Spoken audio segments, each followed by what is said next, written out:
So getting established, and our speaker program. And we asked Florence Vincent to help us get that going, and suddenly we were in the middle of I-522, and we had two speakers that were going to be here anyway, so we have one of them tonight, and the other one will be here next week. So without any further ado, I would like to introduce Howard Vlieger. He is a third-generation Iowa farmer.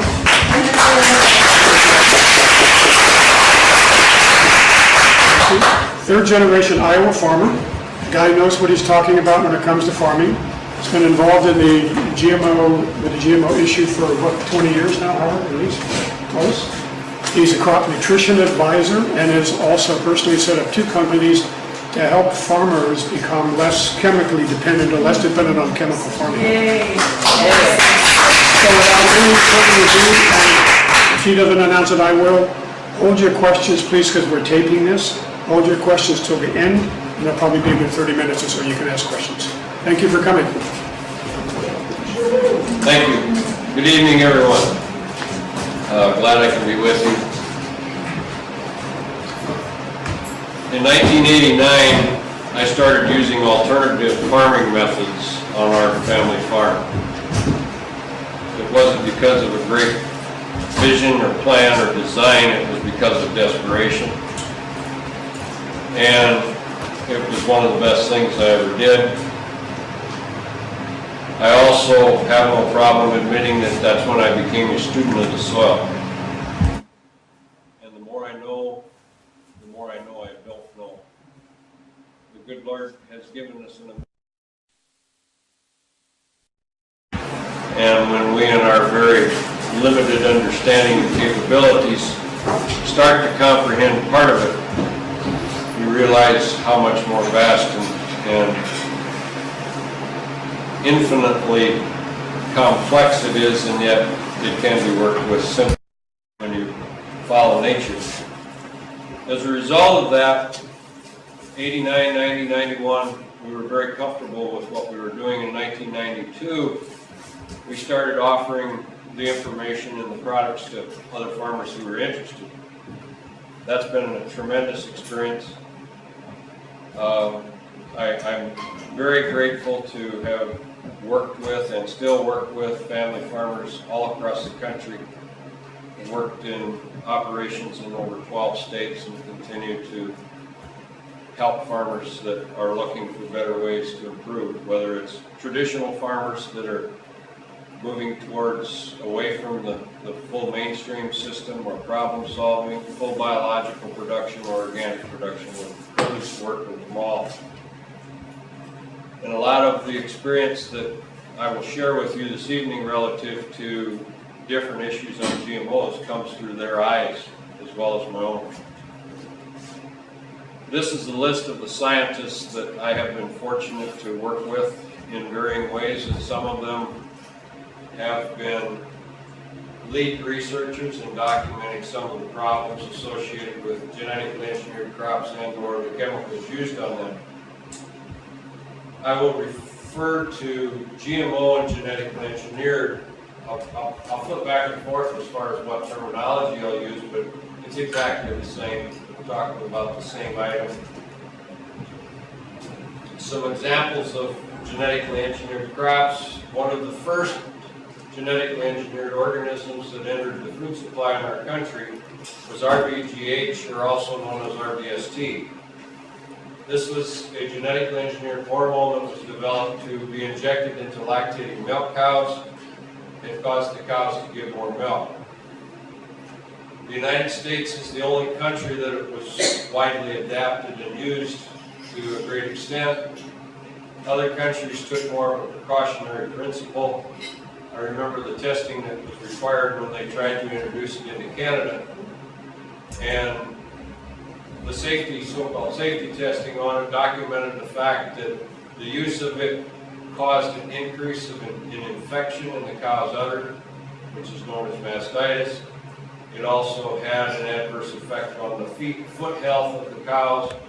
They also had issues as far as the breed back or the conception rates of the cows when they were on this product. I can tell you that today, because of consumer attention, awareness, and resistance, the vast majority of the fluid milk in our country comes from cows that are not injected with this hormone. It is not completely out of the mainstream dairy supply products, but again, because of consumer resistance, it's not used widespread. BT, or Bacillus thuringiensis, is a natural occurring soil bacterium. Organic farmers have used the natural version of BT for a long, long time. If they had an infestation of a certain insect, they could spray this on the crop in a liquid form. The insect would ingest it. It basically chewed a hole in the bug in the gut of the bug, and the bug would die. The natural version falls to the soil in a benign manner and is recycled in the soil food web. The genetically engineered version of BT, they're inserting this insecticide into every cell of every DNA molecule in that plant. It can't be washed off. It's within the plant. We're also seeing another insecticidal version known as CRW, which is specifically directed towards the corn rootworm. I will show you pictures and explain this more in depth as we go through the presentation. The most, by far and away, the most widely adapted genetically engineered crops in the world are the herbicide tolerant traits and characteristics. The most widely implemented herbicide tolerant crops are those that are resistant to an application of glyphosate-based herbicides.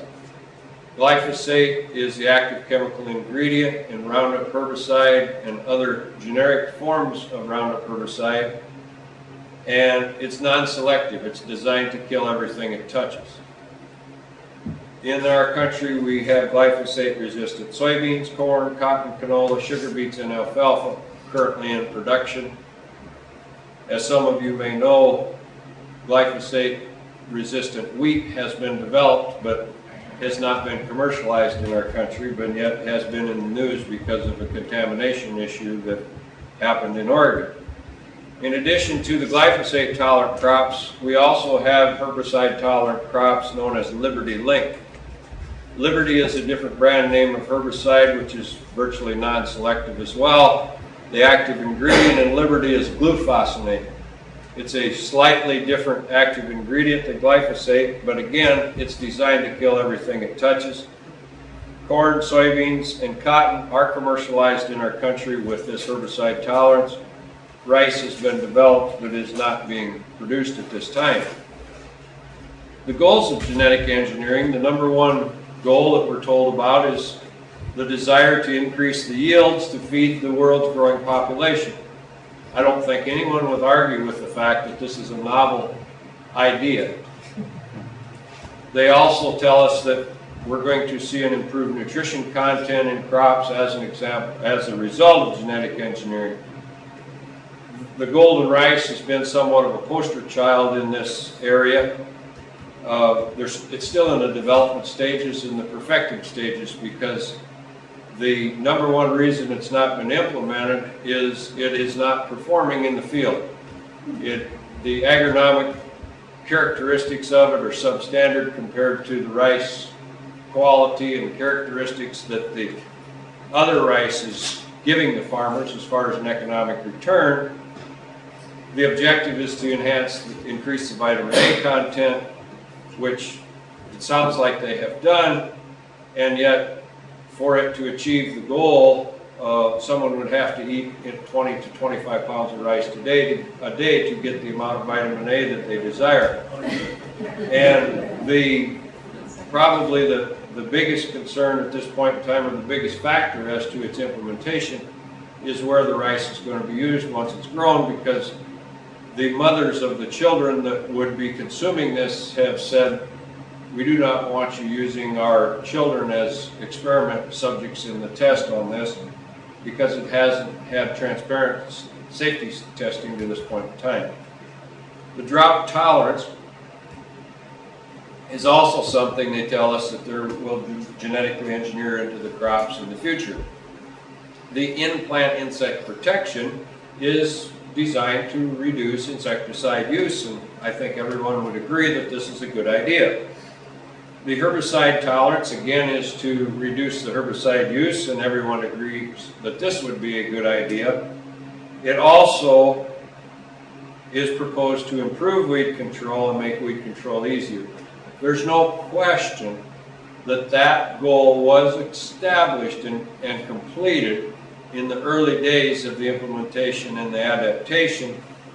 I'll let you decide for yourself later on in the presentation what you'll see as far as the performance of the weeds today. So let's take a look at some of what's happened since this technology was introduced. The increased yield. Research at the University of Nebraska in the early days of the introduction of glyphosate-resistant soybeans, they would test the conventional soybean and test the glyphosate-tolerant soybean side by side. In the early days of the introduction of these crops, it was allowable for the university researchers to get access to the seed and do this. Today, they need to have the express written consent of the company that holds the patent on the seed before they can access it for research. And it's questionable if any research that doesn't shine favorably on the traded versions is ever published. And in the early days, there was something that everyone came to know as yield drag. Dr. Huber has said there's no free lunch. If you're going to put something in, something may give. And this has been demonstrated a number of times with genetic engineering that either yield may suffer or nutritional quality may suffer because of something not being just quite right in how that crop is performing. There was also a report published in 2009 by the Union of Concerned Scientists. They looked at all of the data that was available, and they titled the report "Failure to Yield," because in the full analysis that they looked at, the genetically engineered crops were not yielding more than the conventional counterparts. On our farm in northwest Iowa, as soon as the seed company that we were working with made the BT version available, we put in a test plot. The seed company provided the seed for the test plot. We have never signed a technology agreement in our farming operation. In 1997, we had the first plot. The conventional hybrid that we had was kind of our old reliable. 2390 was its number. We put in the 2390 and the 2390 BT. As you could see, the cost of seed per acre was a little over $10 per acre higher with the 2390 BT. We jump down here to the harvest moisture. The conventional version was 16% moisture. 15 is number 2 corn. The BT was 21% moisture, 5 percentage points wetter, which resulted in a dock on that grain when we harvested it and delivered it to town. As a result of that dock and the yield, we had 149 on the conventional and 146 on the BT. So we paid more for the seed, it yielded slightly less, and with the moisture discount, the bottom line was we lost $57.99 per acre on that hybrid by having the BT. 2390, as I said, was old reliable. It was a good, all-around sound, agronomic performing hybrid. It did the job. It had good natural tolerance of corn borer bred into it, which every hybrid can have if the plant breeders are completing their job to a level of success. We also had heard information about the animals maybe rejecting this, so we did a little test that way. Nothing scientific about it. We just put some of the conventional corn in one end of the bunk and the BT in the other end of the bunk and turned a couple cows in there. They consumed the conventional and smelled the BT and walked away from it. As a result of that piqued our attention as far as how we watched this going forward. The following year, we repeated this. The seed company again provided the seed for the plot. Again, the 2390 was about $10 an acre less seed cost. The moisture content was close to the same. The BT was a little wetter, but the yield was 27 bushels an acre less on the BT. At that time, corn was only $1.80 a bushel, so that 27 bushel yield less, along with the increased seed cost, again caused us to lose $58.95 per acre. That was the last time we used BT corn on our farm. Herbicide use rates. When the original glyphosate-resistant crops came on the market, the label rate for glyphosate-based herbicides was 32 ounces per acre of the original strength formulation. In the 2010 crop year, I know of producers in west central Ohio that were applying 96 ounces of glyphosate per application on soybean fields and made 2 and/or 3 applications in that single growing season in order to try and accomplish weed control on some of the weeds that they were fighting. Following up on the herbicide use rates, Dr. Charles Benbrook from Washington State University did a 13-year analysis from in the 13th year after the introduction of genetically engineered crops. In the early days, there was a slight reduction in the pesticide use, but by the year 13, when you looked at from start to finish, the overall pesticide use in our country had gone up 1/4 pound per acre on the 13 years, but when he looked at the 13th year, it showed that the genetically engineered crop required 26% more pesticide than did the conventional counterpart. He did a follow-up to that in the 16th year where he just measured from start to finish, and there was an overall 7% increase.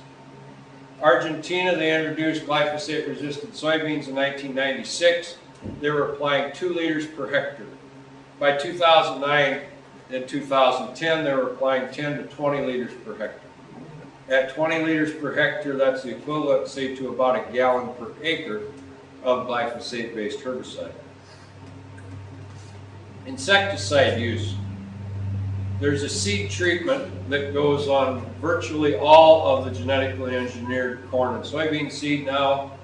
It's known as a neonicotinoid insecticide. This is put on the seed in addition to fungicides. We never saw insecticide applied to the seed before the introduction of genetically engineered crops. The neonicotinoid insecticides have been banned in several of the European Union countries because of the proof from the scientific experiments that have been conducted there, documenting the fact that this insecticide is one of the factors contributing to the colony collapse disorder. This insecticide is systemic. They put it on the seed as the plant grows. That insecticide stays in the plant for a 3 to 4 month time period, and any pest that may chew on that plant will be adversely affected. What about the problem insects that we were to deal with? This is a picture of corn. You can see the small formation of the ear here in the center. All of these bugs that are crawling around there are adult rootworm beetles. They have chewed the silk off of that corn plant, and when you take that silk all away, there will be no pollination. You'll have just a bare cob. Now the life cycle of that rootworm is such. The eggs are in the soil, they hatch in the spring, they feed on the root of the corn as the corn is developing, then they go into a larva state, or a cocoon state, excuse me. They come out as the adult beetle, and if they're thick enough, they'll chew the silk off and you won't have pollination. This is what it looks like if the larvae are thick enough to chew the roots off of the corn. The corn all lays down, and there is the result of the poor pollination. There's no kernels. There are rootworm that are resistant to the BT gene in Iowa, South Dakota, Nebraska, Minnesota, and Illinois. There was just an article published by Reuters the 28th of August explaining the increased problems again this year that are more extensive than what the farmers suffered last year in Illinois. as a result of the failure of this Bt to control the insects. Many farmers are using stronger rates of insecticide in addition to the Bt to try and control these pests. So what is the motivation? Is it to grow more food? Is it to enhance the nutrient content of the crops? Technology fees. A technology fee is the royalty charged on a bag of GMO seed by the biotech company that owns the patent on the seed. The farmer that buys this seed pays that royalty for every bag of seed every year.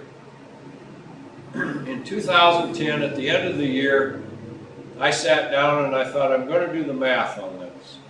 I presumed that all of the acres that USDA reported for corn, soybeans, cotton, canola, and sugar beets would have this technology applied. I took the normal seeding rates when the crops I didn't know. I asked the people in those areas that raised those crops and came up with the figures of how much tech fee was generated per acre based on each type of crop. The per acre figure is only the technology fee. It's not for the seed, it's not for the fertilizer, it's not for the chemical, it's not for any other input. It's just the royalty on the bag of seed. In corn in 2010, we had 87.9 million acres in our country. If you presume that all of the acres used this, that's $60 an acre, is $5,274 million. Soybeans, 78.9 million, $24 an acre, just under 1.9 billion. Cotton, 109 times 78, 850. The history on cotton seed in 1993, a 50-pound bag of cotton sold between $45 and $60 per bag.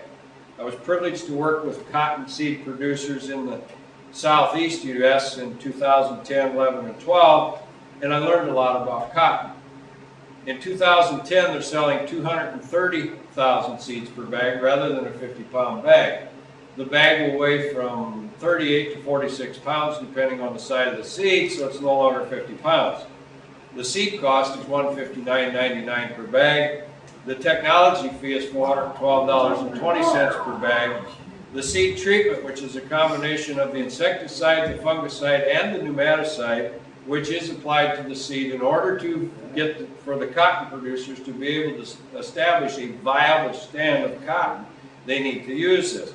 So the total cost of the retail price of that cotton, one bag of seed, is $697.19 per bag versus $60 in 1993. Continuing with the math on the technology fees, the sugar beets would be 96 million. Canola would be 1.2 million acres, that's another 9 million. So if we subtotal all the crops raised in 2010 crop year and presume they were all applied, it would be just under $8.7 billion per year. This may explain some of the motivation. We have been told by proponents of the genetic engineering and also by some individuals at our land-grant universities that this is just an accelerated process of genetic improvements of hybrids that has been going on for thousands of years. This is absolutely not true.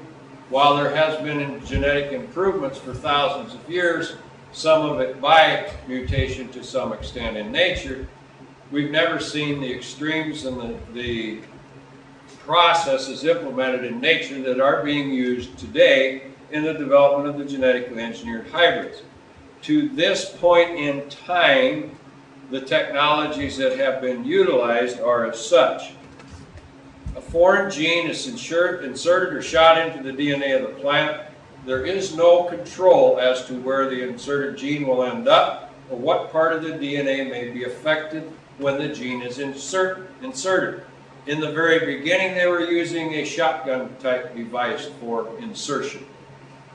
In addition to that, they may have used or do use a virus, such as the cauliflower mosaic virus. The reason for the virus or any other of the infection agents you have to make sure you get a full expression of this characteristic throughout all the cells of all the DNA of that plant. In the example of herbicide tolerance, if you don't have full expression and infection, let's say it's in the top part of the plant, you spray the herbicide on, that survives, but it isn't in the bottom, well, you kill the bottom part of the plant that falls over. In addition to the mosaic virus, they developed a bacteria that is resistant to genetic engineering.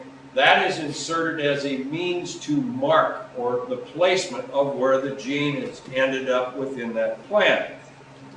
In addition to that, an agrobacterium may be used as an infection agent. An agrobacterium is basically a cancer cell of the soil. They also use components of E. coli as an infection mechanism. If you go on the USDA's website and look up some of the drought-tolerant corn that's registered by the USDA or with the USDA by a company in our country, you will find all of these listed on that drought-tolerant hybrid. The European Food Safety Authority analyzed 85 genetically engineered crops, and they were looking for the presence of an unidentified or unspecified foreign organism. And they found a foreign virus in 54 of the 85 genetically engineered crops they analyzed. I had the good fortune in one of the presentations we did last week in Eastern Washington to have a just recently retired molecular microbiologist attend our meeting. As I explained the inaccuracy of the insertion, I said there was a 1 in 100,000 chance of getting it in the same place twice. She kindly and correctly straightened me out on that. She provided me with this slide, which she uses to explain the process, and then she showed me the actual math. I won't read all this to you, but basically it says the chance of getting it in the same place twice is 1 in a trillion to 1 in 100 trillion. I received another email from her later, and she said it could be in the sextillion percentage chance to get it the same place twice. So, why is that important? Each time there's a genetic alteration, there's the potential development of a new, novel, foreign protein in the fruit of that plant. A lot of the safety testing on genetically engineered crops, they have tested just the actual protein they may be inserting for allergenistic effects. That really doesn't give us a true picture, because the foreign protein that may be developed in the fruit of that plant will be vastly different from the one they're inserting. Dr. Pustai helped me understand this in the very beginning when I started communicating with him, and just the insertion process, regardless of where it may be coming from, will establish the presence of this foreign protein. So what is the effect of these proteins on mammals and how many may be affected?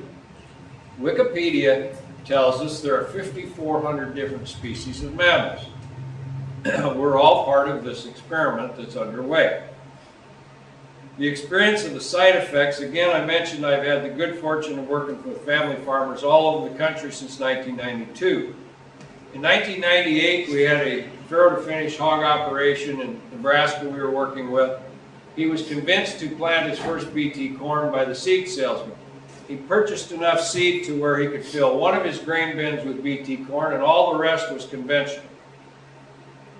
His practice was to pull corn out of different bins periodically so you keep the grain moving and in good condition in the bin. He had been feeding all the conventional, and his conception rates on his sows were 95 to 98%. He pulled feed out of the BT corn bin for the sows, and on that batch of sows, his conception rate dropped 30%. He noticed this right away by the cycling of the animals, contacted the veterinary. They did blood tests, they did other tests on the animals, they checked the feed for mold and mycotoxin. They couldn't figure out what the problem was. He called me and he said, what do you think? And I said, well, we've heard issues and questions as to fertility-related problems relative to Bt. Don't feed the Bt corn. So he went back with his conventional corn. His conception rate went back to 95 to 98%. He went along quite a ways doing this, and he hadn't pulled any corn out of that bin. He didn't have fat hogs at the time, and he thought, I need to pull some corn out of the bin again, so he pulled the Bt out of there one more time for sow feed. The second time, his conception rate went down 70%. We go to South Dakota to a different operation that had a different Bt corn that had explicit computerized record keeping. They knew everything that happened in every way, shape, or form. When they fed Bt to their sows, they saw a reduction of 1.6 pigs per litter, and the weight of the pigs was lighter. Now, an operation that didn't keep explicit records might have missed that problem. We go to West Central Iowa. There was a gentleman there that had a different variety of Bt corn. He planted most of his farm to it. He fed his animals. The sows seemed to conceive, and upon time of delivery, all he got was a sack of water and the afterbirth, and this was identified as pseudo-pregnancies. The veterinary did research. The university got involved in trying to pinpoint the problem. They tested the animals, they tested the feed. Nobody could come up with an answer. He was a Farm Bureau member. The Farm Bureau has a magazine called The Spokesman. They came out and they did an article on this. They published it in the paper. And within the first week of that article running in the paper, he had calls from farmers in 4 counties surrounding areas, all telling him they had the same problem in their hogs.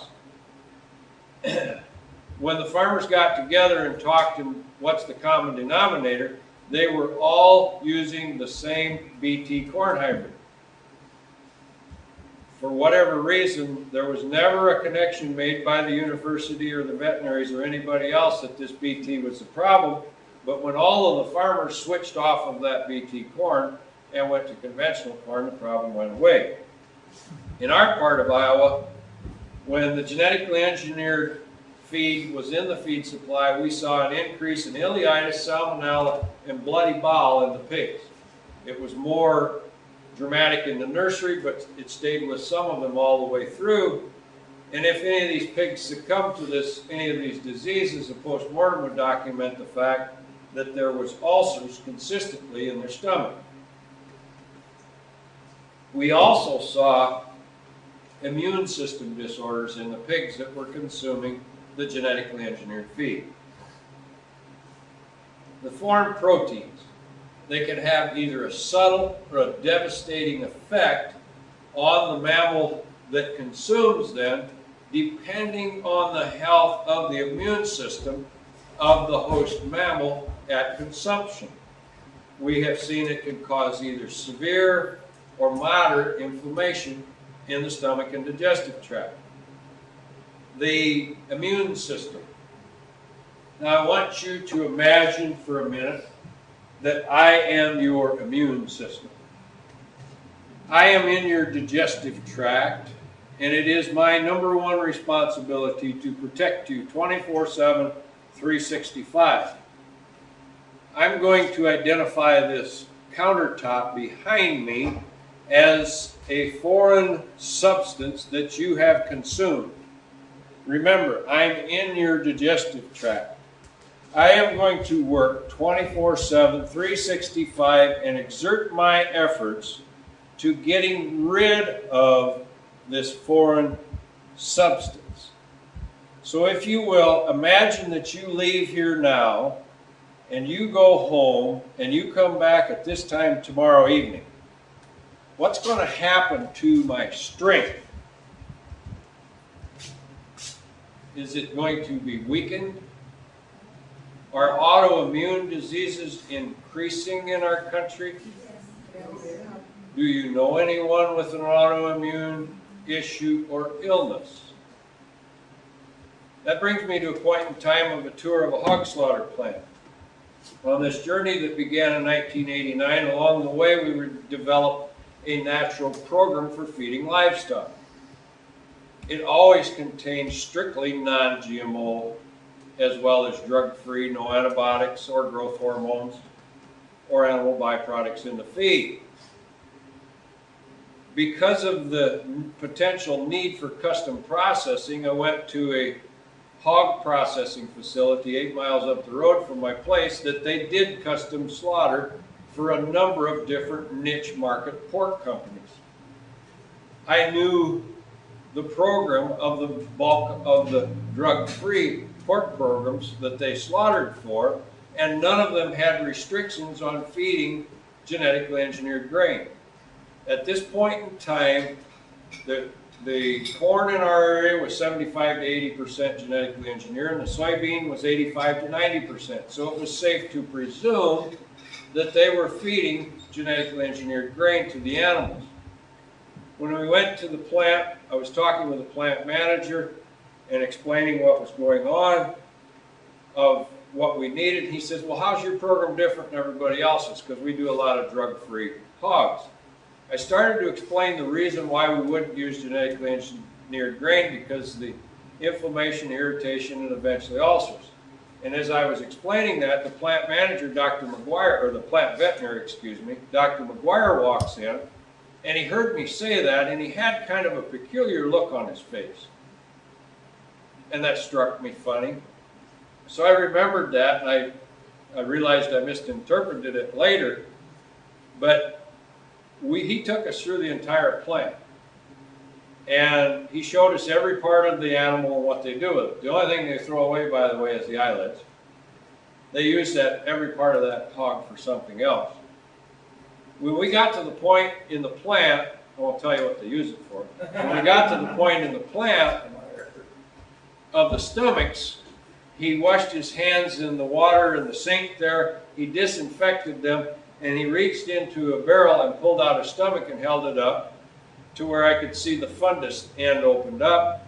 Having worked for a veterinary for 8 years, when I got out of high school, I kind of knew what the inside of the animal was supposed to look like. I could see redness and irritation.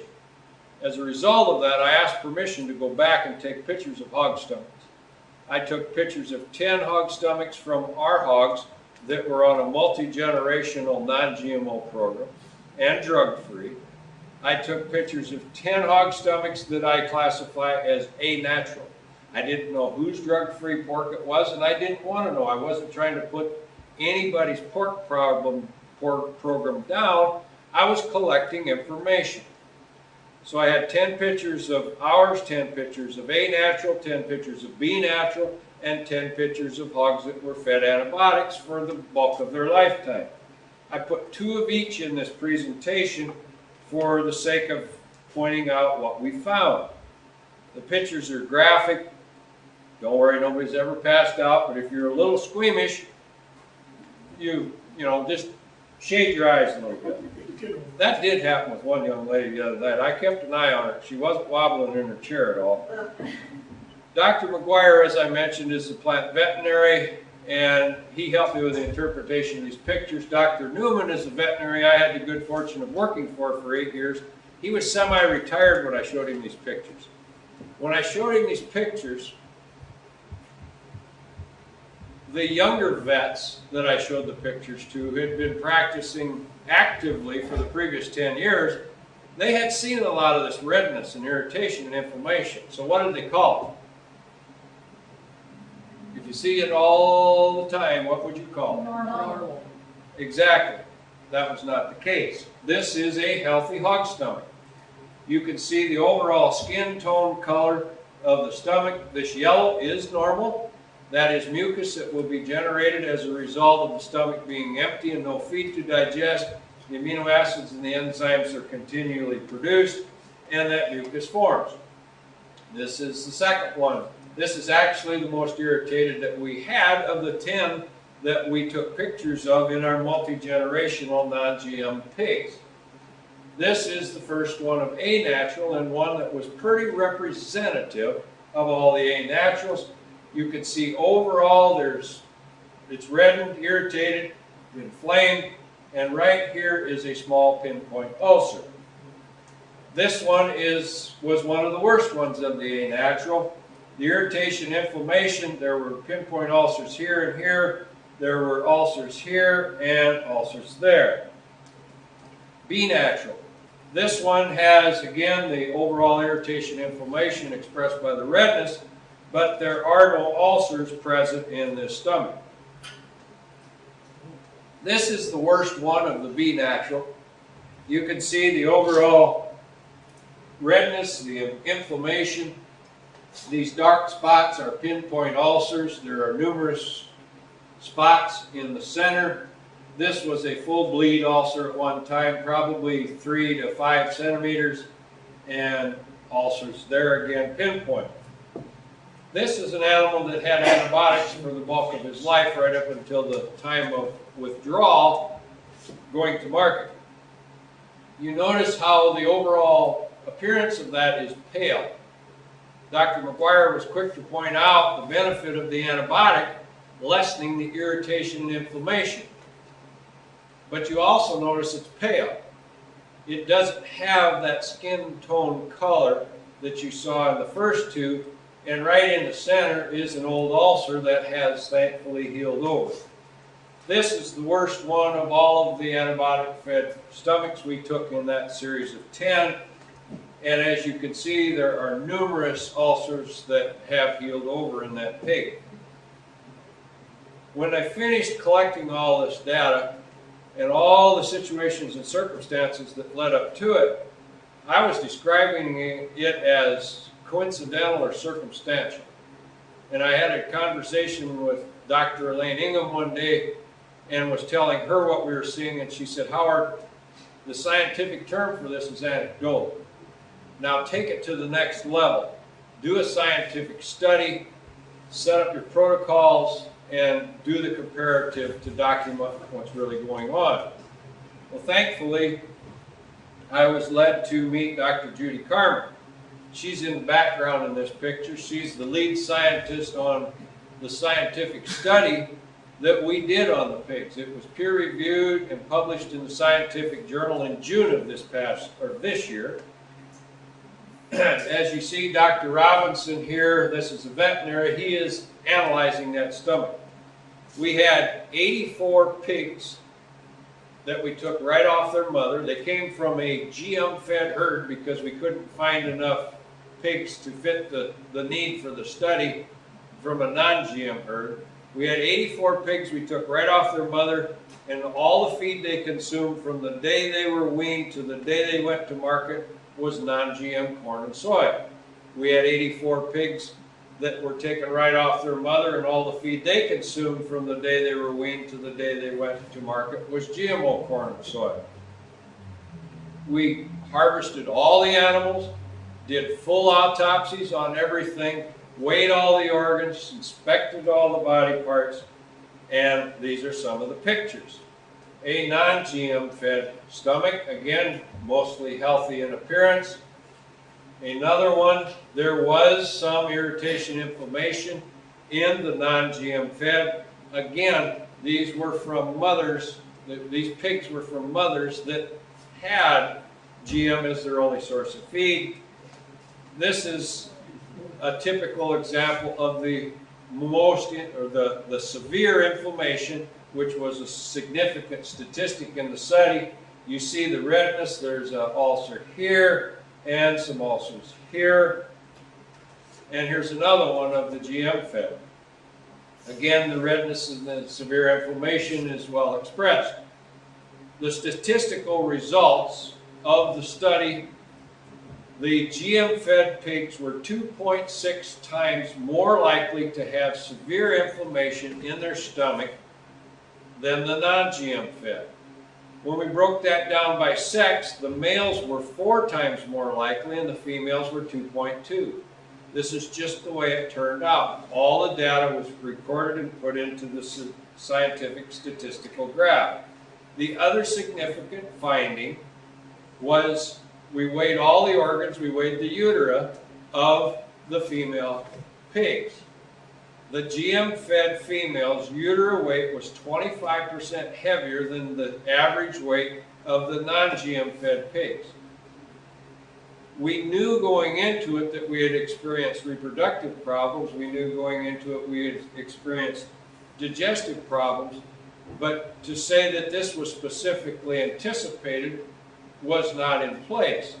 If we'd have known that it was going to turn out this way, and we didn't know this until the statistics were all done, because they except for one person who was recording the information, everyone else was blinded as to what was going on to make it biased and impartial. Those uterus should have been retained for histology work to determine why were they heavier, because I've been asked that question a lot. Dr. Carmen has made different possible examples of what could be wrong as far as abnormality, but I don't speculate on it. Anecdotal, to me, is a lot like common sense. I realize the importance of scientific study, but on the farm, when you see it happen, you make a correction, it goes away. You see it happen, it comes back. When you change things, you have to pay attention to that. In this study, we had to weigh these pigs every week. When they were small, we picked them up and put them in a container on the scale and recorded the weight along with their numbers. When they were bigger, they ran down an alleyway, they went through kind of a maze of sorts. It was a simple one, it wasn't complicated.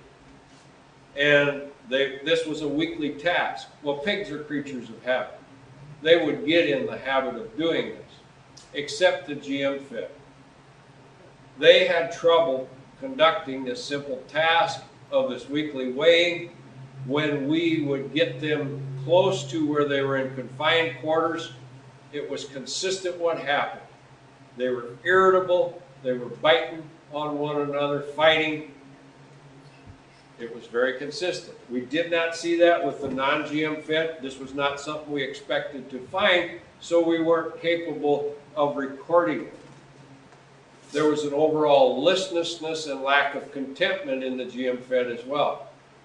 When the weekly weighing time on the non-GM fed animals, it was like playtime. They got out of their normal pen, they'd get to run around, they'd go through this funny little circle, and they'd get on this jiggly thing, and once you got off the jiggly thing, then you could run around and kick up your heels until they locked you up again.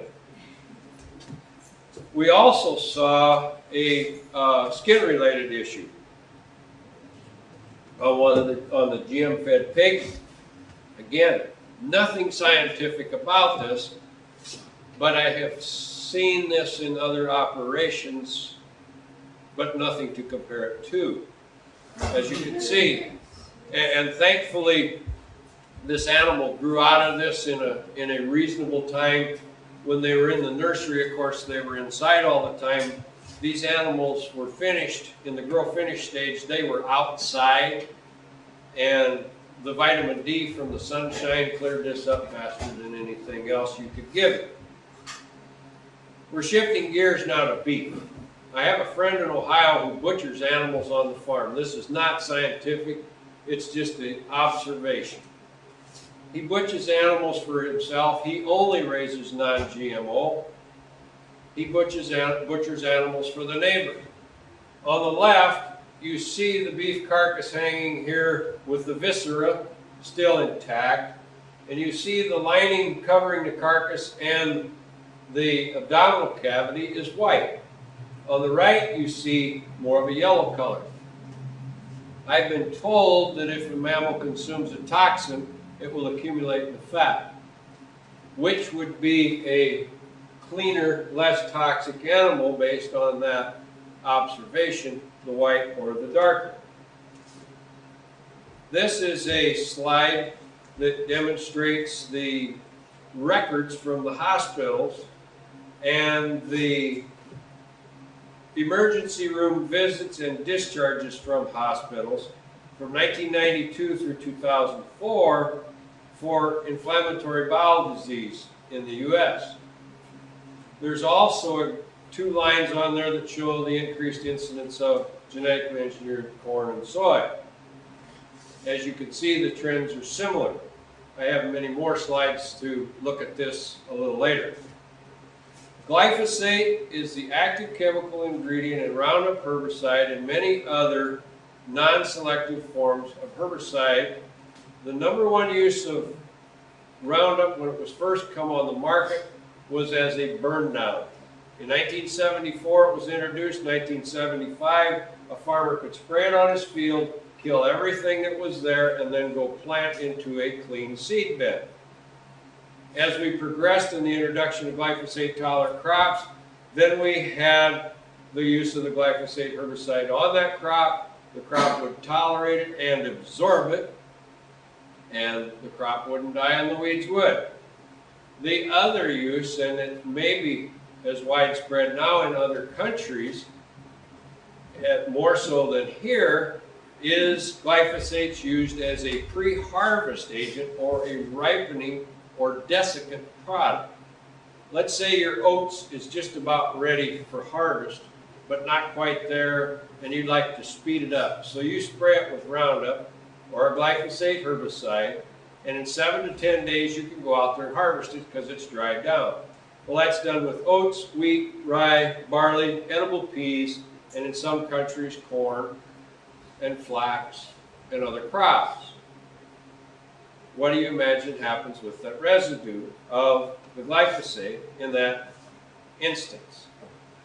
This is a schematic put together by Dr. Bob Kramer, a university researcher and a USDA ag research scientist at the University of Missouri. He's done extensive work on glyphosate, done excellent documentation of what happens in the soil with this product. Glyphosate is applied in a foliar manner to the plant. The glyphosate that hits the foliage of that plant, 20% of it, a minimum of 20%, is translocated into the soil. It immediately is translocated to all parts of the plant. It's systemic, so it moves everywhere. That's why it's been so effective as a herbicide. When it goes into the soil, it has been documented that it has an adverse effect on numerous beneficial families of soil microorganisms. These soil microorganisms, and I'll spare you the pain of rattling off the names that will make no sense whatsoever to you, but they are the control mechanism for many of the opportunistic or bad soil organisms that cause a host of different plant diseases. This was denied for a long time by the primary developer of this herbicide. But in 2010, they were granted a patent by the USDA Patent Office of glyphosate being patented as an antibiotic. In addition, when you can look this up, go to patent number on the US Patent Office website. It's patent number 7771736. You will see that it's registered for parasite control, which of course an internal parasite is like a worm in your digestive system, but that's also a living organism.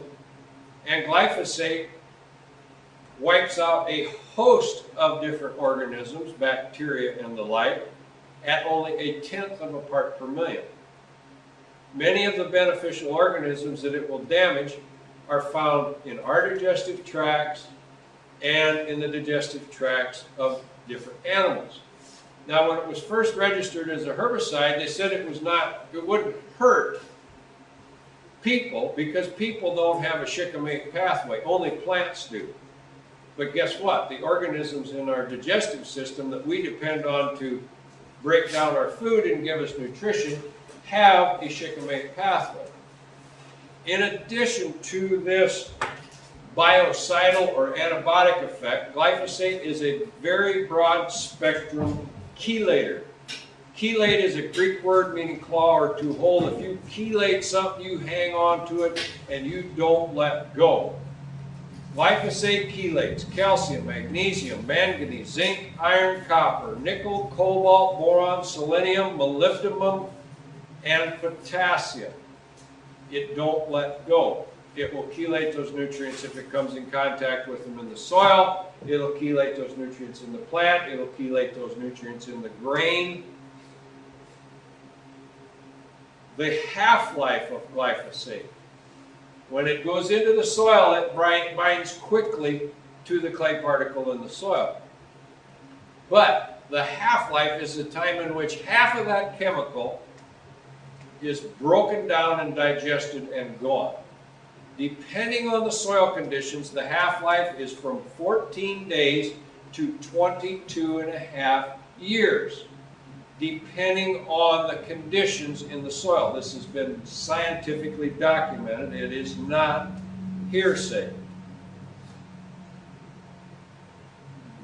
This, on the left, in this picture, you see 3 pots like you would grow flowers in.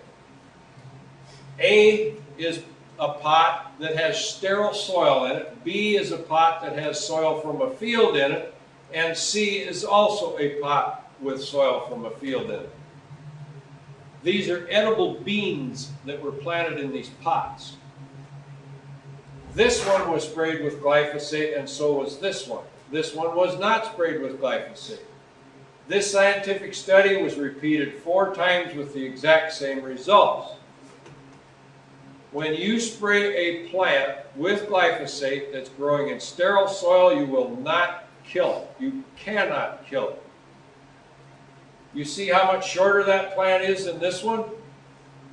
It has been stunted because for 2 weeks while that glyphosate is in that plant system, it cannot grow. The hormones cannot move through in the plant and make it to grow.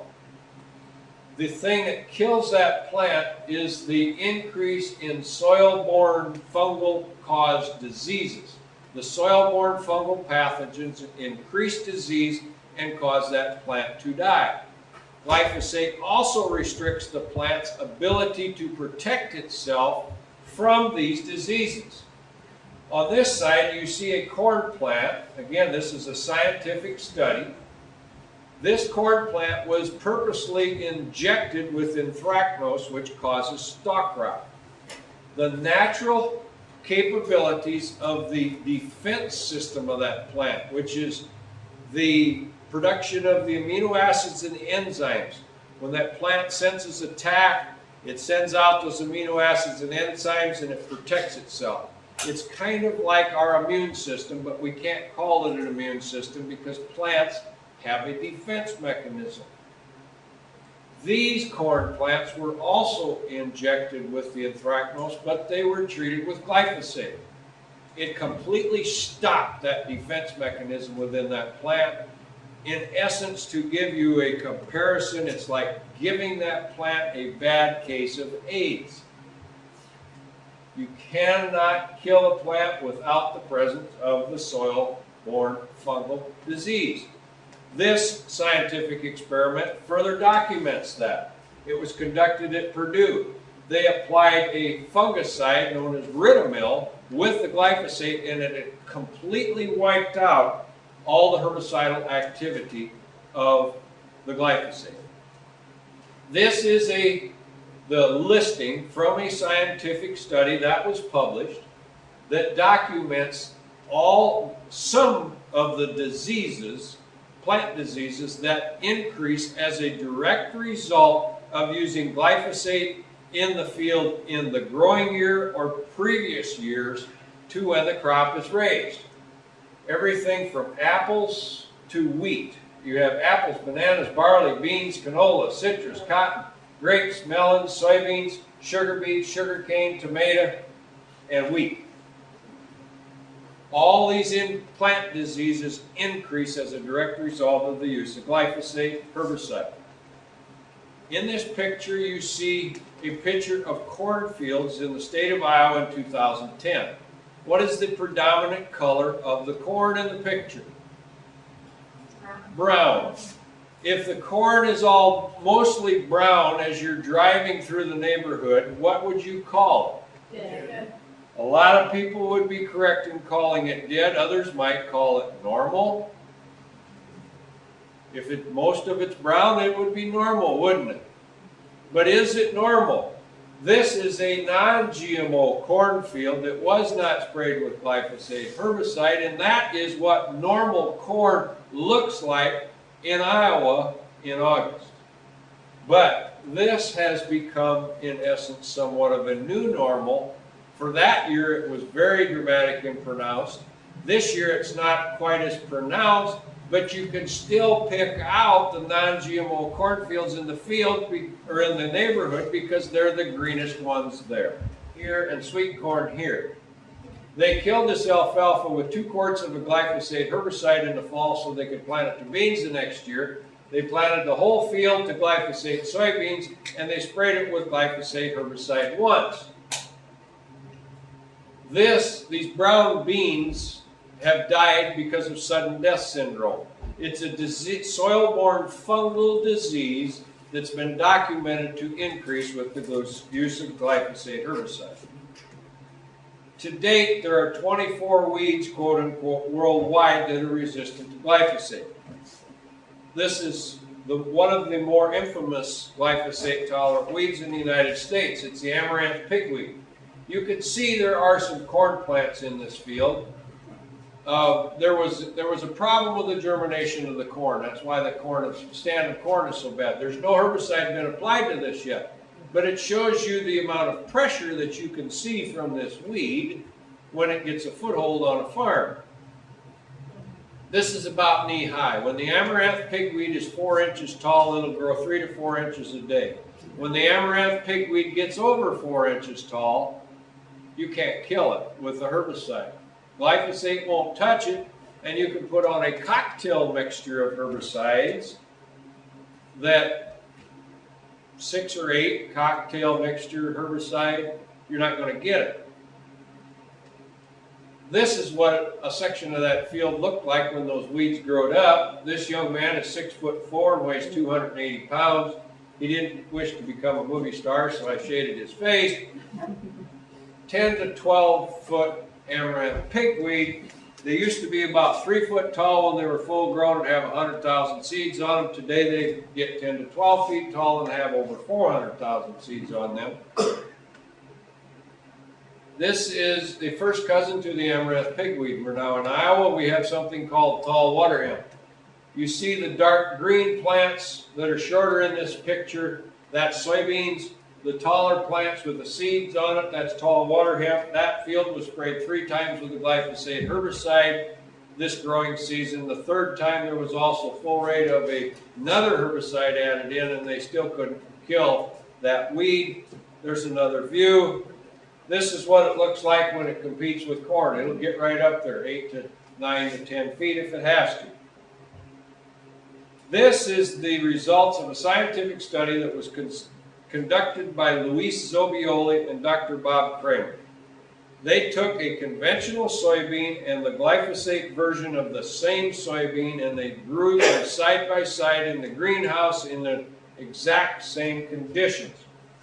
They applied glyphosate, of course, to the glyphosate-resistant soybean and not to the other.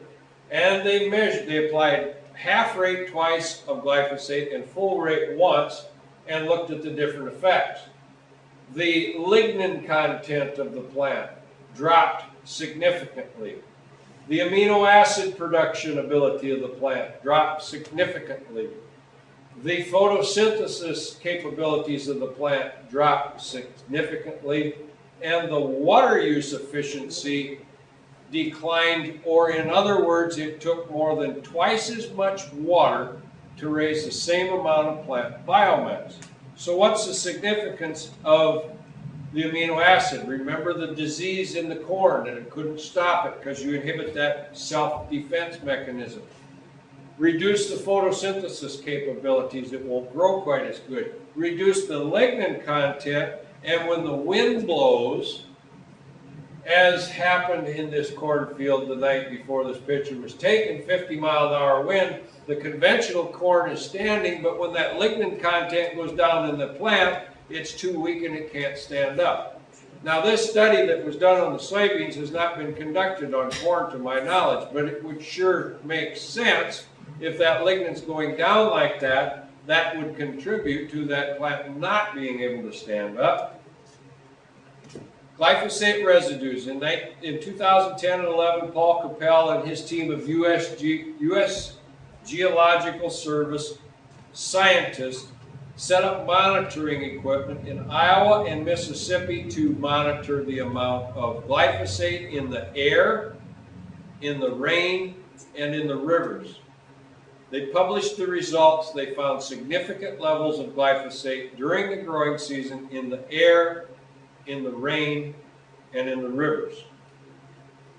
We have also anecdotally found glyphosate in alfalfa, barley, corn, edible peas, potatoes, and soybeans, and more. In the alfalfa, this was conventional alfalfa that was fertilized with poultry litter. The glyphosate residue in the poultry litter was taken up by the alfalfa and ended up in the dry hay that was harvested to feed the animals. The aminomethylphosphonic acid, or AMPA, that's the compound that glyphosate degrades to as it starts to break down in the soil. It's even more toxic than glyphosate is. Based on the number of analysis of manure that have been taken by a number of people in the Midwest that I'm fortunate to work with, we have sort of an average that you can presume there'll be about 2/3 of a quart of glyphosate applied per acre when you apply 3 tons of poultry litter from a CAFO livestock operation. In 1994, the EPA said 2 parts per million per day per life wouldn't hurt anyone as far as glyphosate residue was concerned. This year, on the 1st of May, they increased the tolerance allowances on all commodity crops that they allow glyphosate residue in at the simple request of a certain company in St. Louis. The top residue level of glyphosate residue in grain is 40 parts per million, and in forages it's 400 parts per million. In soy, in 97, it was 1/10 of a part per million. It was raised to 20. That's a 2,000% increase, not 200. 17 parts per million has been routinely detected. At 1/2 of a part per million, Professor Seralini has documented infertility caused by glyphosate affecting both the sperm and the egg. At 2/10 of a part per million, he has documented endocrine disruption. Endocrine disruption will cause birth defects in a fetus. Endocrine disruption in adult disrupts the cellular reformulation and regeneration that needs to occur in the body, and many times will cause the development of tumors. Dr. Andres Carrasco is a scientist in Argentina. He was seeing an unusually high incidence of birth defects of the babies that were born to the mothers who lived in the rural communities adjoining the glyphosate-tolerant soybean fields that were being aerial sprayed with glyphosate-based herbicide.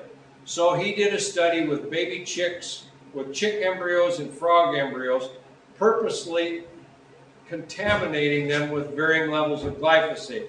He documented that it only took 2.03 parts per million to cause significant birth defects. This is one of the birth defects that was being witnessed to the babies that were being born in that rural community. A 447% increase in birth defects in that area from 1998 to 2008. How many of you folks are familiar with the birth defects that are occurring in your state?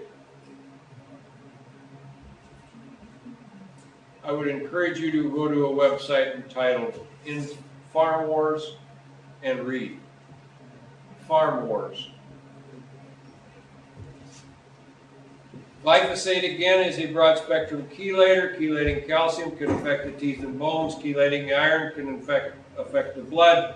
Chelating manganese and zinc affects the liver and the kidney, and chelating copper and magnesium affects the brain. This is a picture of a stillborn calf that's manganese deficient. Dr. Art Dunham is a veterinary colleague that I've worked with for I don't know how many years now. He's in Northeast Iowa.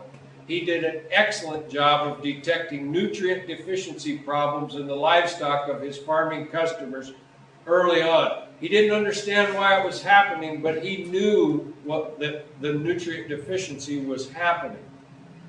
In his part of the country, manganese levels are historically high, and they always had to be careful not to add any additional manganese, because if they did, they would see manganese toxicity. Now, because of the increased use of glyphosate, we believe that manganese is tied up in the soil. So it's tied up in the soil, it's not coming in the crop, it's not in the crop, it's not in the grain or the feed, thus the health problems for the livestock.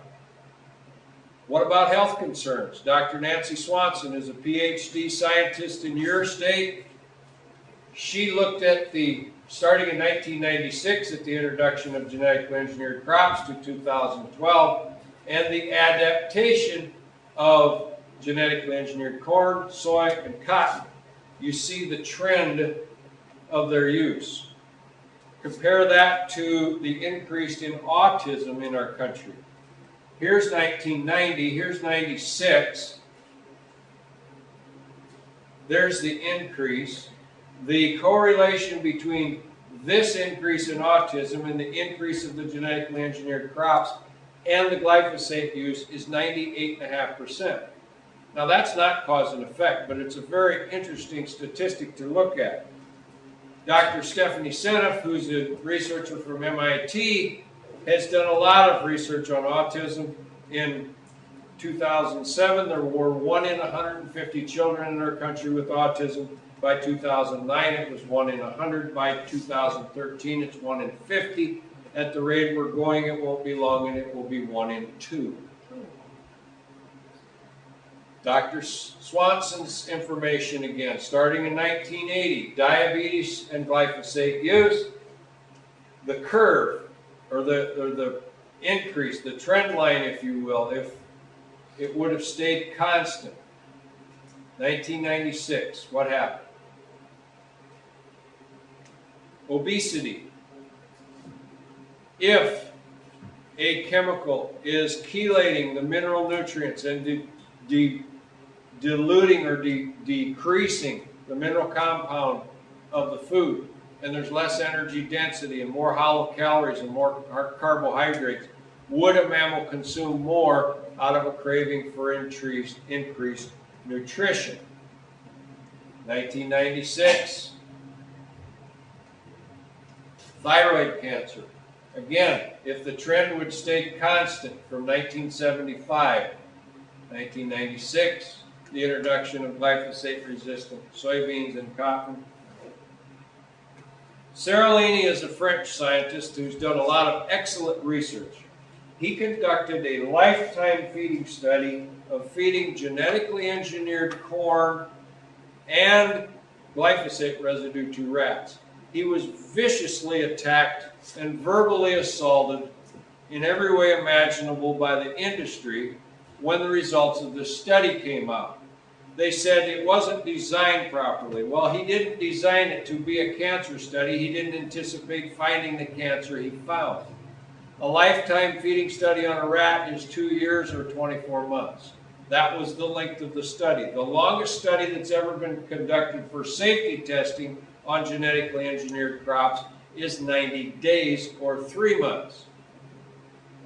He had the control, which at 23 months they developed tumors, and the industry said, you used the wrong rat because he used the Sprague Dawley rat and they're prone to developing tumors. Well, they are just as prone to developing tumors as are human beings. So it was the perfect rat to use in that sense. And the Sprague Dawley rat is also the rat that the industry used to supposedly document the safety of genetically engineered crops in their 90-day study. At 4 to 7 months, they started to see a dramatic increase of the tumors in the genetically engineered fed and or glyphosate fed rat. Overall, 50% of the males and 70% of the females consuming GE or glyphosate died prematurely. Again, the tumors developed at 4 to 7 months. they were predominantly mammary tumors. This is an example of some of the tumors that the rats experienced. Seralini was very much vindicated in this whole thing when the French government announced that this study shall be and will be replicated with a larger group of animals. If he'd have known he was going to have a cancer study on his hand, he would have used more animals in the first place. And it's going to be done with that parameter the next time around. We're going to Germany now. Germany has a cool, cloudy climate. And as a result of that, they have a high incidence of Clostridium botulinum, the organism in the soil, present. The Clostridium botulinum organism causes toxic co-infection or botulism. Dr. Monica Kruger is a veterinarian at the Leipzig University, and she has documented acute and chronic botulism hitting dairy cattle herds in a dramatic way when they're finding 1/10 of a part per million of glyphosate residue in the feed. They found it the first time in the soybean meal that came from our country. She has also documented that that same 1/10 of a part per million level of glyphosate residue is killing good bugs in the digestive system of chickens and causing E. coli to go through the roof. In the cattle, they kill 3 families of beneficial organisms that would naturally control the botulism organism. In January of 2010, Professor Don Huber wrote a letter to Secretary of Agriculture Vilsack. He brought to his attention the discovery of a new organism, that's the dots in this picture. When that organism was present, we were seeing an increasingly high number of spontaneous abortions in cattle, beef and dairy, in sheep, in goats, in chickens, in pigs, in horses. The letter was to bring this problem in front of the Secretary so he was aware of it, and an appeal for help and assistance with solving the problem. The incidence of this problem being in place is the greatest when the animals are consuming crops that are raised from genetic engineering that have been sprayed with glyphosate. It's not that it doesn't happen anywhere else, but the incidence is the greatest in that scenario. In the right of this picture is Dave Murphy. He was effective in arranging a meeting with USDA officials.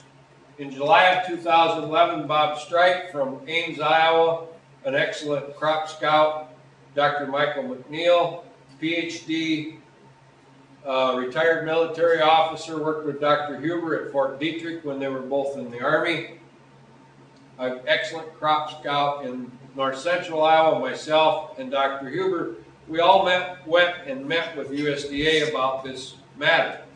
We had a scheduled an hour-and-a-half meeting, and everybody had something prepared to say.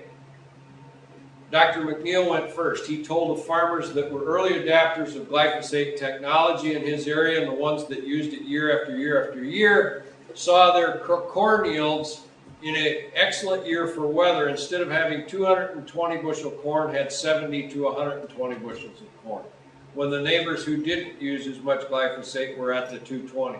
They saw their soybean yields go from neighbors' yields of 70, theirs were 20 to 30. Then Bob Strike told of all the plant disease that he was seeing in all the fields that he was scouting that were using the glyphosate. When it was my turn to talk, I asked a question. I said, please show me the long-term independent peer-reviewed published studies you have on file to document the safety of any of the genetically engineered crops your agency has approved. I received no answer to that question from the 3 USDA officials that were at the meeting. I went on to quote the Aziz study out of Canada, a scientific study that documented the presence of the Cry1 ABBT toxin in the blood of 93% of the pregnant women they tested. 80% of those women passed that BT toxin onto their baby's blood. I quoted the Gallagher study commissioned by the Supreme Court in India on BT brinjal. Professor Gallagher documented, first of all, that the OECD got sound guidelines of scientific research have never been applied to the safety testing of genetically engineered crops, and that the 14, 21, 30, or 90-day studies that have documented significant reason for concern, the concern has been ignored and the plants have been improved in spite of the reason for concern. I then quoted the Seralini study on glyphosate toxicity and the Carrasco study, and then I sat down. The bulk of the time was utilized by Dr. Huber. At the end of the meeting, the head person from USDA had to go because we went long. I politely stood up between that individual and the door. I repeated my question. I said, would you please point me to the long-term independent peer-reviewed published studies you have on file to document the safety of any of the genetically engineered crops your agency has approved. I was told that was not that person's job, and that was a correct statement. I politely stepped out of the way and that person left. The person whose job it was in the meeting and came up to me and said, I would like to address your question. The response was, we have an EIS for every genetically engineered crop on file. For your benefit, an EIS stands for Environmental Impact Study. How this process works, the company that develops the genetically engineered crop conducts an environmental impact study, brings the paperwork to USDA and gives it to them. The USDA puts this out for public comment for a period of 60, 90, or 120 days, whatever the case may be. They ignore all the comments they receive and they approve the crop. I said, yes, sir, I'm familiar with your EIS process. I said, I have participated in it numerous times. I testified at the field hearing you held in Lincoln, Nebraska on Roundup Ready alfalfa and sugar beets. I was the only person that testified against deregulation of them. I was the only person that offered peer-reviewed, published scientific studies to back up my testimony, documenting the fact that glyphosate was hurting the sugar beets and hurting the soil and the environment. I also submitted additional comments through your online submission process. I said, sir, the fact of the matter is science has no place in your approval process. I said, I realize that's not in your control because it goes back to when the first Bush was in the White House in 1992, when the first word of regulation or lack thereof of genetically engineered crops was established. There was a man at the head of the FDA by the name of Michael Taylor. Under his supervision, 2 terms relative to genetically engineered crops were established. Substantially equivalent, generally recognized as safe. There was zero science to support the establishment of either one of those terms. Mr. Taylor is now the food czar in the current administration and has had a number of different held a number of different positions in regulatory agencies between now and then. But his most notorious career accomplishment is that of being a lawyer for Monsanto. I said, sir, we have a classic example of the fox guarding the hen house. I know that's not your fault. I know there's nothing you can do to fix it, but therein lies our problem. Thank you for at least addressing my question. I stuck out my hand. He shook my hand. He nodded my head, got a little bit of a smile on his face, and walked out the door. What do you see in this picture? Yes. This combine is harvesting genetically engineered corn that has been sprayed with glyphosate herbicide. A gentleman from northwest Iowa noticed a lot of dust coming from the combine when they harvested his father's glyphosate-tolerant corn and his brother's Liberty Link corn. So he cleaned off a spot on the combine in the beginning of the day in each one of these fields, and at the end of the day, he grabbed a sample of that dust. So he had the glyphosate dust and the Liberty Link dust. He also saw a lot of dust accumulating in his hog building, and he thought, I'll take a sample of that also. He put that in a different bag, and he sent these 3 samples to Midwest Labs in Omaha and asked them to do a mold count and identification on these samples. These are the results he received. When he received the results, there was a note in there and it said, warning, anyone working in an environment where the CFU count is over 1,000 CFUs per gram should have protective breathing devices on. The hog dust, we'll start with that, 14,000 CFUs per gram. Of that, 1,000 is Aspergillus niger, the rest is, there's 10,000 Aspergillus species other, and 3,000 penicillium. The Liberty Link corn is 7,200,000 total count. Of that, 7 million is Aspergillus and 200,000 is penicillium. The glyphosate tolerant corn is 15,600,000. Of that, it's all Aspergillus species. I'm told by the scientists, researchers who have extensive knowledge in this area that the Aspergillus species is one of the more aggressive types of mold or mycotoxin causing species of disease. This is not scientific, it's just an observation. But there's another observation that goes with it. Depending on the weather that is had during the growing season, that dust level goes up and down. And at about harvest time, it seems like there's a coincidence. There's a high number of people living in the rural areas, whether it's in town or on the farm, that may have some type of a respiratory issue that they have to seek medical attention for. This is an interactive slide. You have to work with me to get through this slide. I'm going to ask you questions. You need to give me answers. Have you ever seen or do you recognize the names in the center of the circle? Yes. Have you ever seen a commercial in a magazine or on TV that says if you cannot afford your medication costs, we have a program to assist you, contact us? Yes. That commercial is sponsored by AstraZeneca. Have you ever heard of a product called atrazine? One of the oldest corn herbicides used in crop production in our country.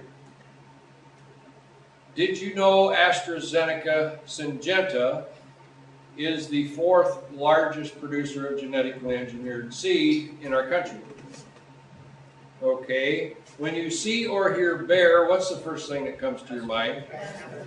Have you ever heard of Bayer Crop Science, the makers of Aztec insecticide, Liberty herbicide, and genetically engineered crops? When you see or hear Pfizer Pharmacia Upjohn, what do you think of? Did you know that they were the sole parent company of Monsanto at one point in time, and they're still connected in a interesting manner? So we have established the fact that all these companies are in the pharmaceutical and chemical business. We will start with chemical. I would like you to give me one word that you would use to describe a chemical that kills a weed or kills an insect. You're describing this chemical to a 5-year-old child. What one word might you choose? Poison. Okay, we're using poison to raise crops. What do we raise crops for? Food. Cereal and grain. What do we feed the bulk of the grain to? Livestock. In using this poison on the crops, if there were to be a residual effect from it, do you think it would be good or bad? Bad. If there's a negative effect in the grain that you feed to the livestock and the livestock don't feel good, who would you call? When the veterinary comes and looks at your livestock, what might he suggest you give them to help them feel better? If you want them to grow faster and you can improve your cost of production, what might you use to do that? What do we raise livestock for? Who eats the meat? If there were to be an adverse effect from this poison that's used on crops that might affect the grain, that could affect the livestock, is there a chance it could be in the meat? Yes. If the people eat the meat and they don't feel good, where do they go? After you go to the doctor, where might he send you with a little piece of paper with his autograph on it? Pharmacy, drugs. Does that present a positive cash flow for the companies in the center of the circle? Yes.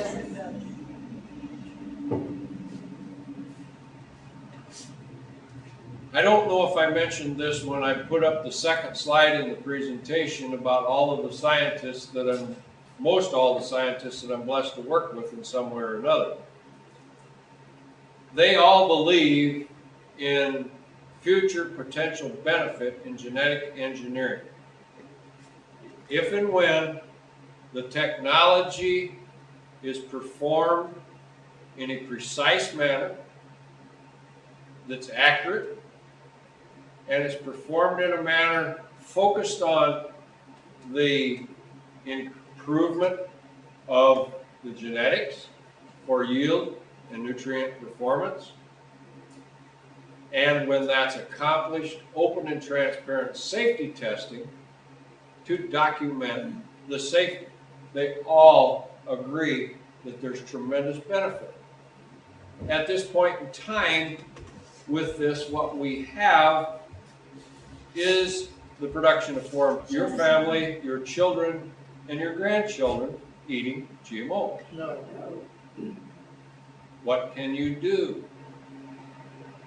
How many people, and can you read what it says on this sign?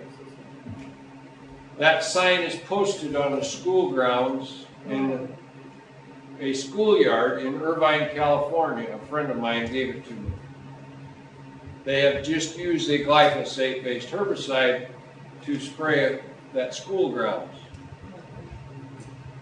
How many people have ever used a glyphosate-based herbicide to spray a weed around their house or in the sidewalk?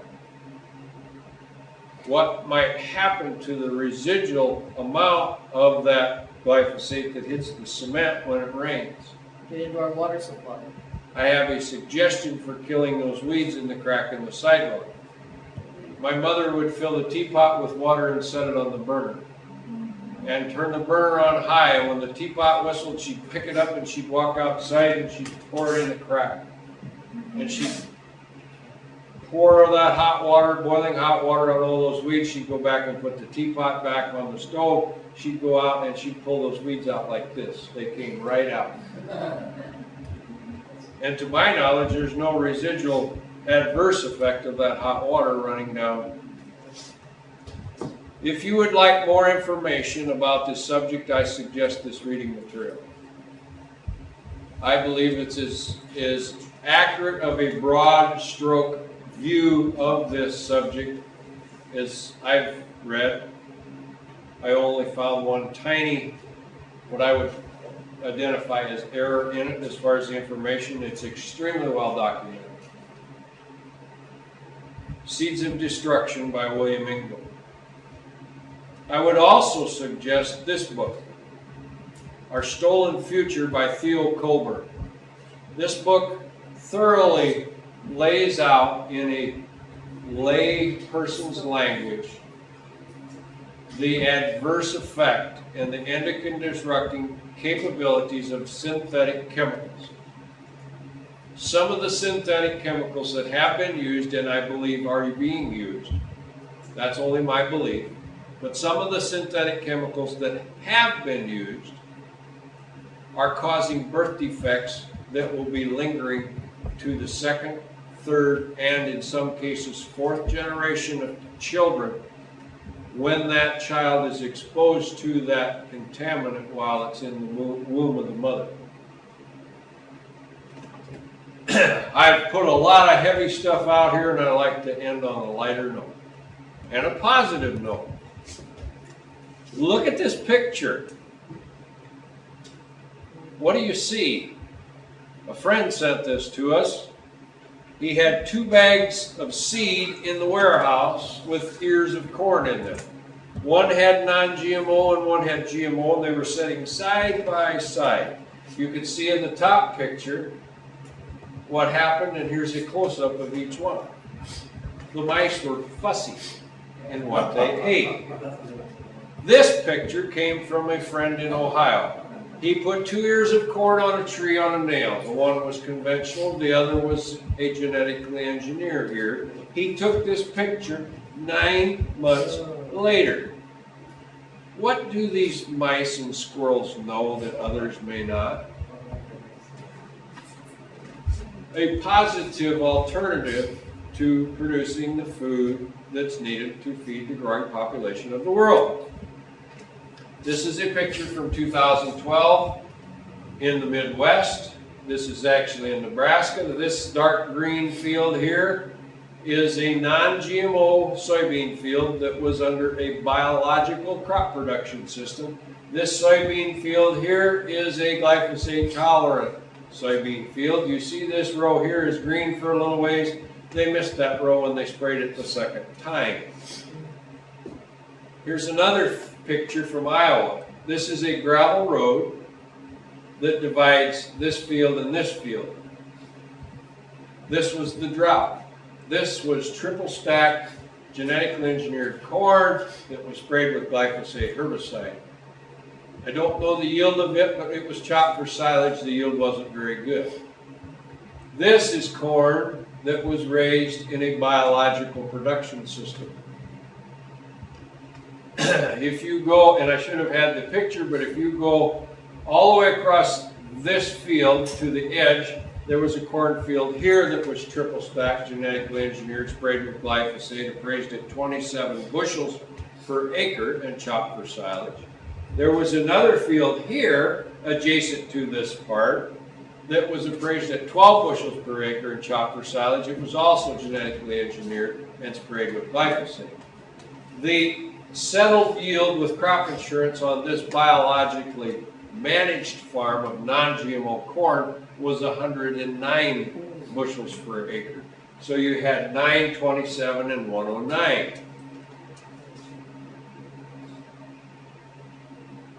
We have challenges before us in this whole endeavor, and I'm privileged to work with all of these researchers. We have to do the research and we have to do the funding for this research.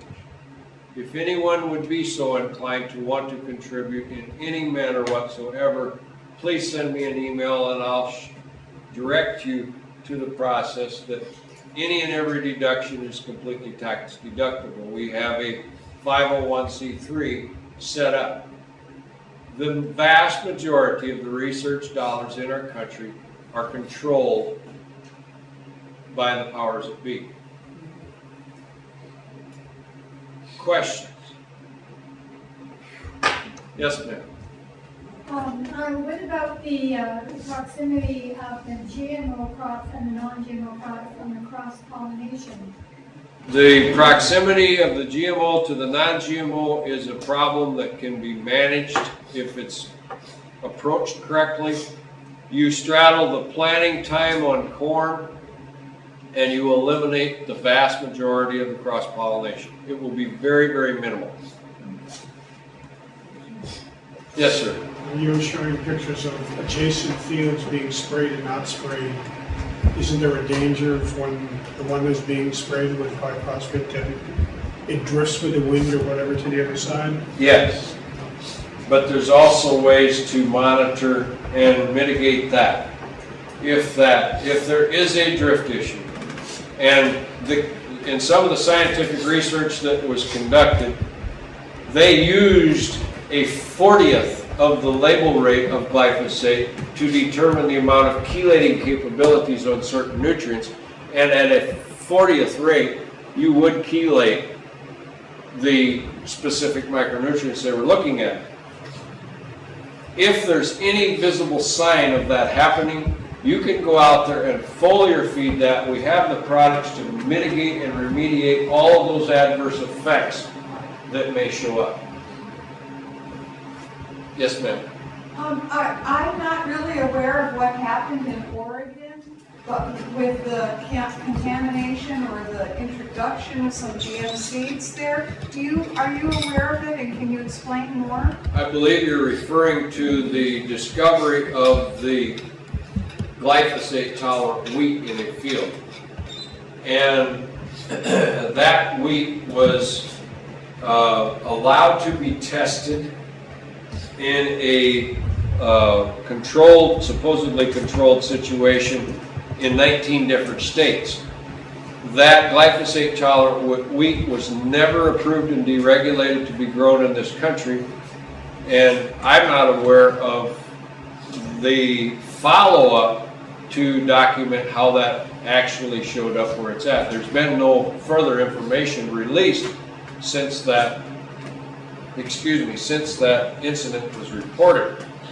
We do know that exports were halted by major customers that we have in parts of the world as a result of it. I think they have been resumed, but there is testing to verify and document the fact that there is no genetically engineered wheat in the wheat that's being exported. I know of no country in the world that has any desire to buy any wheat that's genetically engineered in any manner. Yes, sir. Howard, you mentioned that Monsanto is actually knowing that this is going on across the world. They're actually shifting back towards the standard seeds now. There are countries in the world where genetically engineered corn is not allowed. And all of the big seed producers are increasing the developments of their non-GMO corn to fulfill that need as well as the needs of the ever-increasing demand for it in our country.